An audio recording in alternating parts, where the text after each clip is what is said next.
दोस्तों बहुत बहुत स्वागत है आप सभी का एक बार फिर से। जी हाँ दोस्तों, आज पूरे दिन की कई महत्वपूर्ण और बड़ी खबरें निकलकर सामने आ रही हैं। जानेंगे सभी खबरों को विस्तार से। तो दोस्तों खबरों में आगे बढ़ने से पहले वीडियो को एक प्यार भरा लाइक जरूर कर दें और ताजा खबरों को जानने के लिए चैनल को सब्सक्राइब भी जरूर कर लें। तो देखते हैं पहली बड़ी खबर क्या निकल कर आ रही है। दोस्तों आज की पहली बड़ी खबर निकल कर आ रही है। आपको बता दें कि असम में राहुल गांधी बोले, कहा हम दो हमारे दो वाली सरकार सुन लो, सीएए कभी लागू नहीं होगा। जी हां, आपको बता दें कि अगले कुछ ही महीनों में असम में होने वाले विधानसभा चुनावों के लिए कांग्रेस नेता राहुल गांधी ने कैंपेन की शुरुआत कर दी है। राहुल गांधी ने शिवसागर से चुनाव अभियान की शुरुआत करते हुए कहा कि असम में अवैध इमिग्रेशन एक मुद्दा है, लेकिन असम के लोगों में वो है कि वो इस मुद्दे को सुलझा सके। राहुल गांधी ने कहा कि असम के लोग हिंदुस्तान के गुलदस्ता के फूल हैं। अगर असम के लोगों को नुकसान होगा तो देश को नुकसान होगा। राहुल गांधी ने शिवसागर जिले के शिवनगर बोर्डिंग फील्ड से पार्टी के चुनाव अभियान की शुरुआत करते हुए असम के पूर्व सीएम और दिवंगत कांग्रेस नेता तरुण गोगोई की जमकर तारीफ की।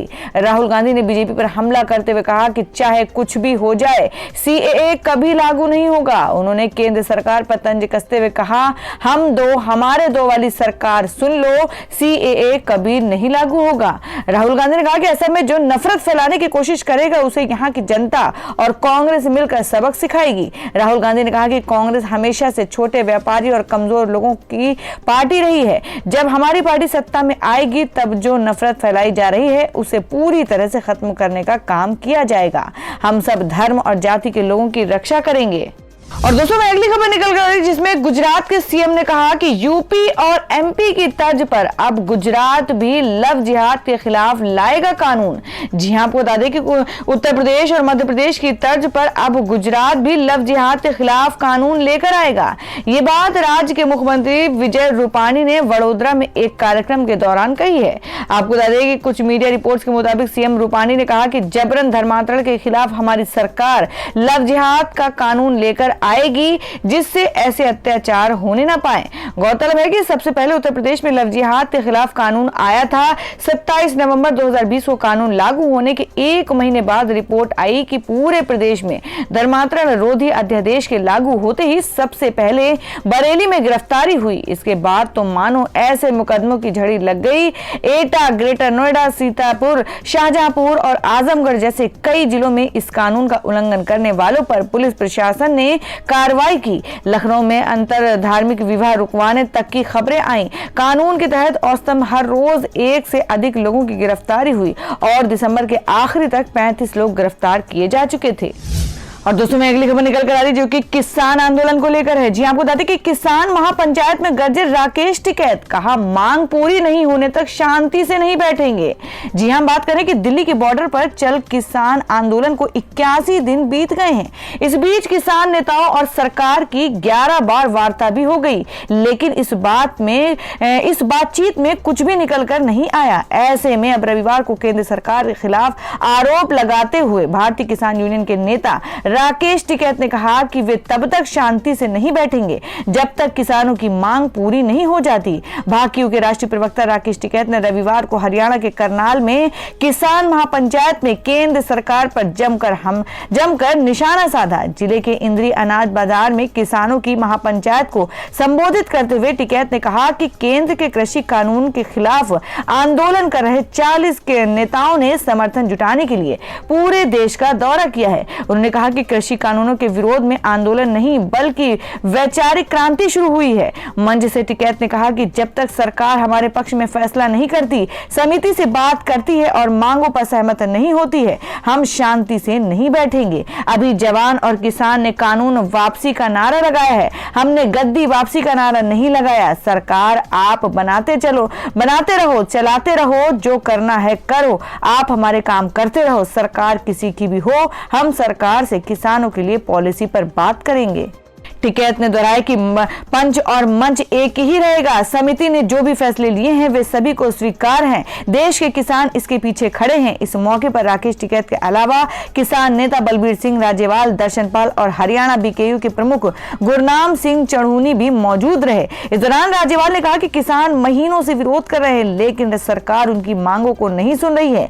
दर्शन पाल ने कहा कि आंदोलन के दौरान 200 से अधिक किसानों ने अपने प्राणों की आहुति दी है, उनका बलिदान व्यर्थ नहीं जाएगा। और दोस्तों मैं अगली खबर में आपको बता दें जो शिवसेना नेता की ओर से आ रही है कि पीएम मोदी ने आंदोलनजीवी शब्द का उपयोग कर किया स्वतंत्रता सेनानियों का अपमान। जी हां, आपको बता दें कि शिवसेना ने प्रधानमंत्री नरेंद्र मोदी के आंदोलनजीवी शब्द के इस्तेमाल पर जबरदस्त हमला बोला है। शिवसेना ने अपने मुखपत्र सामना के संपादकीय में लिखा कि प्रधानमंत्री नरेंद्र मोदी ने आंदोलनजीवी शब्द का इस्तेमाल कर 3 कृषि कानूनों के खिलाफ आंदोलन करने वाले किसानों और भारत की आजादी के लिए संघर्ष करने वाले क्रांतिकारियों का अपमान किया है। शिवसेना के मुखपत्र सामना के संपादकीय में कहा गया है कि अगर भाजपा राम मंदिर और महंगाई सहित कई मुद्दों पर आंदोलन नहीं करती तो भाजपा का इस तरह का उल्लेखनीय उभार नहीं होता। संपादकीय में आगे कहा गया, प्रधानमंत्री ने देश में किए गए आंदोलनों का मजाक उड़ाया है। भाजपा ने आपातकाल से लेकर अयोध्या आंदोलन तक, महंगाई से लेकर कश्मीर से अनुच्छेद 370 के हटाने तक अपना आंदोलन जारी रखा। अगर राम मंदिर आंदोलन नहीं हुआ होता तो भाजपा आज दिखाई नहीं देती। जब पीएम मोदी ने प्रदर्शनकारियों को आंदोलनजीवी कहकर उनका मजाक उड़ाया, जो उससे स्वतंत्रता आंदोलन का भी अपमान हुआ। तो दोस्तों खबरों में आगे बढ़ने से पहले जान लेते हैं आज के माइंड क्विज के सवाल को। आज का सवाल है, आपको बताना है कि डॉक्टर भीमराव अंबेडकर का जन्म कहां हुआ था। इसका जवाब आपको वीडियो के नीचे कमेंट बॉक्स में देना है और सही जवाब देने वाले को रैंडमली सिलेक्ट किया जाएगा और वो जीत सकते हैं बम्पर पुरस्कार। तो बढ़ते हैं अगली खबर की ओर। और दोस्तों मैं अगली खबर निकल कर आई जिसमें आपको बता दें कि हरियाणा के कृषि मंत्री ने किसानों की मौत का उड़ाया मजाक, तो भड़की तापसी और ऋचा। कहीं ये बात, जी आपको बता दें कि हरियाणा सरकार में कृषि मंत्री जेपी दलाल की किसानों की मौत पर मजाक उड़ाने पर बॉलीवुड से भी प्रतिक्रियाएं आ रही हैं। अभिनेत्री ऋचा चड्ढा और तापसी पन्नू ने सोशल मीडिया पर लिखा है कि एक मंत्री का इस तरह का बर्ताव और बयान न सिर्फ असंवेदनशीलता की हद है बल्कि बहुत भद्दा भी है। इनके अलावा कई और लोग ने भी सोशल मीडिया पर जेपी दलाल के बयान की कड़ी आलोचना की है। ऋचा चड्ढा और तापसी पन्नू ने सोशल मीडिया पर जेपी दलाल का बयान शेयर करते हुए इस पर प्रतिक्रिया दी है।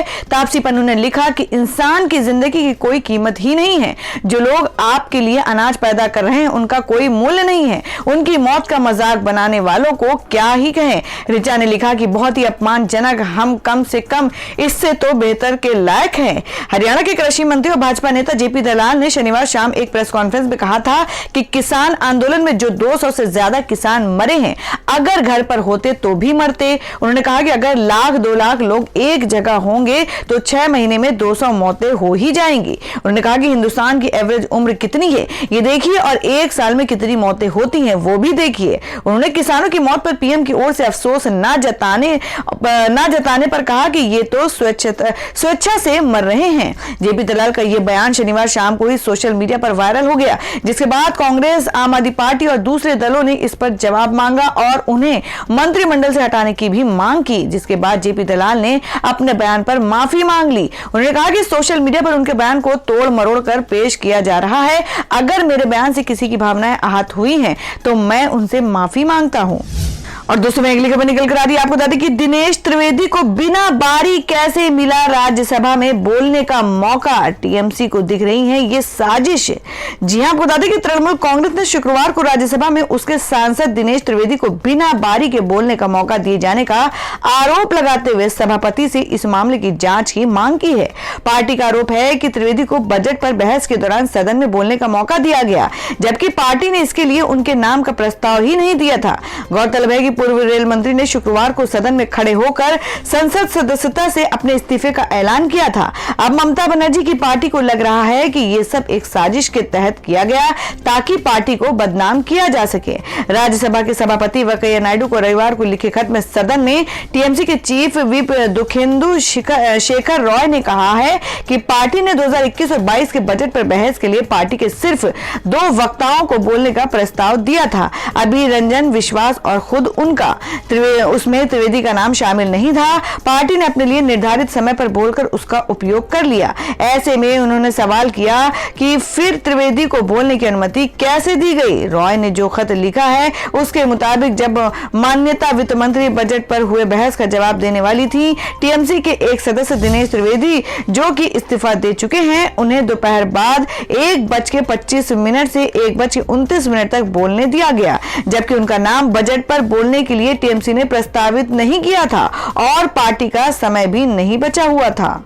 और दोस्तों में अगली खबर निकल कर आई जो कि जम्मू कश्मीर से है। जी आपको बताते हैं कि उमर अब्दुल्ला ने किया ट्वीट, कहा मुझे और मेरे परिवार को नजरबंद किया गया।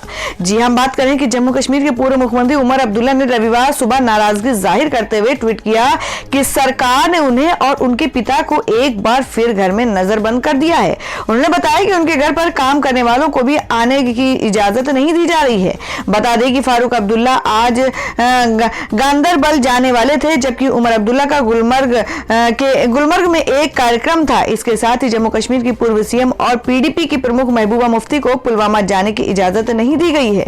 घर पर नजरबंद किए जाने से नाराज नेशनल कॉन्फ्रेंस के उपाध्यक्ष उमर अब्दुल्ला ने ट्वीट करते हुए कहा, तो ये है अगस्त 2019 के बाद का नया कश्मीर, हमें बिना कोई वजह बताए घरों में कैद कर दिया गया है। दुर्भाग्य है कि उन्होंने मेरे पिता एक मौजूदा सांसद को मुझे हमारे घरों में कैद कर दिया। उन्होंने मेरी बहन और उनके बच्चों को भी घरों में बंद कर दिया है। जी आपको बता दें कि उमर अब्दुल्ला ने कहा कि चलो आपके लोकतंत्र के नए मॉडल का अर्थ है कि हमें बिना किसी वजह के अपने घरों में बंद कर दिया जाता है, लेकिन घर में काम करने वाले स्टाफ को भी काम करने के लिए घर में आने की इजाजत नहीं दी जा रही है। और फिर आप हैरानी जताते हैं कि मैं अब भी नाराज हूं। और दोस्तों में अगली खबर निकल कर आ रही है। आपको बता दें कि एनसीपी प्रमुख शरद पवार ने कहा, न्यायपालिका पर की गई गोगोई की टिप्पणियां चौंकाने वाली, चिंताजनक। जी आपको बता दें कि राष्ट्रवादी कांग्रेस पार्टी एनसीपी प्रमुख शरद पवार ने रविवार को भारत के पूर्व चीफ जस्टिस और राज्यसभा सांसद रंजन गोगोई की ओर से न्यायपालिका को लेकर की गई कथित टिप्पणियों को चौंकाने वाला और चिंताजनक करार दिया। वहीं नासिक में शिवसेना नेता संजय राउत ने कहा कि गोगोई के बयान को गंभीरता से लेना चाहिए। साथ ही कहा कि पूर्व चीफ जस्टिस को अपने कार्यकाल के दौरान के उदाहरण देकर समझाना चाहिए कि वे ऐसा क्यों सोचते हैं। उन्होंने कहा, हालांकि अब वे बीजेपी के आशीर्वाद से राज्यसभा सदस्य हैं, आप कई वर्षों तक न्यायपालिका का हिस्सा रहे हैं और सेवानिवृत्त होने के बाद आप ऐसा कहते हैं। गोगोई ने कथित तौर पर कहा था कि न्यायपालिका जीर्ण स्थिति में है और मुकदमे के लंबित रहने को लेकर चिंता व्यक्त की थी। पुणे में एक कार्यक्रम से अलग शरद पवार ने कहा कि पिछले हफ्ते मैंने कहीं पढ़ा था कि प्रधानमंत्री ने उच्चतम न्यायालय के न्यायाधीशों की एक बैठक के दौरान कहा था कि भारतीय न्यायपालिका का स्तर काफी उच्च है, हम सभी इस पर खुशी महसूस करते हैं। हालांकि देश के पूर्व प्रधान न्यायाधीश द्वारा दिया गया बयान बेहद चौंकाने वाला है, जिन्हें अब राज्यसभा भेजा गया है। मैं ये नहीं जानता कि क्या उन्होंने न्यायपालिका की सच्चाई को बताने का प्रयास किया। और दोस्तों अगली खबर में आपको बता दें कि एलपीजी सिलेंडर 50 रुपए और महंगा, 15 फरवरी से बढ़ जाएंगे दाम। 14 दिन में सिलेंडर पर बढ़े हैं 75 रुपए। जी हम बात करें कि राजधानी में घरेलू एलपीजी गैस सिलेंडर 50 रुपए महंगा हो जाएगा। नए दाम सोमवार दोपहर 12 बजे के बाद से लागू हो जाएंगे। कीमत बढ़ने के बाद 14.2 किलो वाले सिलेंडर की कीमत 769 रुपए हो जाएगी। गैस सिलेंडर की कीमतों में लगातार इजाफा हो रहा है। 4 फरवरी को सिलेंडर के दाम में 25 रुपए का इजाफा किया गया था, अब एक बार फिर 50 रुपए बढ़े हैं। बीते 14 दिन में गैस सिलेंडर पर 75 रुपए बढ़ गए हैं। एक और सिलेंडर लगातार महंगा हो रहा है। वहीं दूसरी ओर केंद्र सरकार ने वित्त वर्ष 2022 के लिए पेट्रोलियम सब्सिडी को घटाकर 12,995 करोड़ रुपए कर दिया है। इसके बाद ऐसे कयास लगाए जा रहे हैं कि सरकार जल्द ही एलपीजी सिलेंडर पर सब्सिडी खत्म कर सकती है। और दोस्तों अगली बड़ी खबर निकल कर आ रही है। आपको बता दें कि 15 फरवरी से अनिवार्य होगा फास्टैग, नहीं लगवाया तो भरना होगा डबल टोल टैक्स। जी आपको बता दें कि 15 फरवरी यानी सोमवार से देश भर के सभी टोल प्लाजा पर फास्टैग अनिवार्य हो जाएगा। सोमवार से जिन लोगों की गाड़ियों पर फास्टैग नहीं होगा उन्हें दोगुना टोल टैक्स भरना होगा। केंद्रीय परिवहन मंत्री नितिन गडकरी ने पहले ही साफ कर दिया है कि फास्टैग की डेडलाइन को अब नहीं बढ़ाया जाएगा। ऐसे में अगर आपने अब तक अपनी गाड़ी पर फास्टैग नहीं लगवाया है तो बिना देर किए इसे फौरन रजिस्टर्ड कर अपनी गाड़ी पर लगवाएं और झंझट और दोगुने टोल टैक्स से भरने से दूर बचे। टोल प्लाजा से गुजरने वाली हर गाड़ी के लिए अब फास्टैग अनिवार्य होगा। परिवहन मंत्रालय ने टू व्हीलर छोड़कर सभी वाहनों के लिए 15 फरवरी से फास्टैग को अनिवार्य कर दिया है।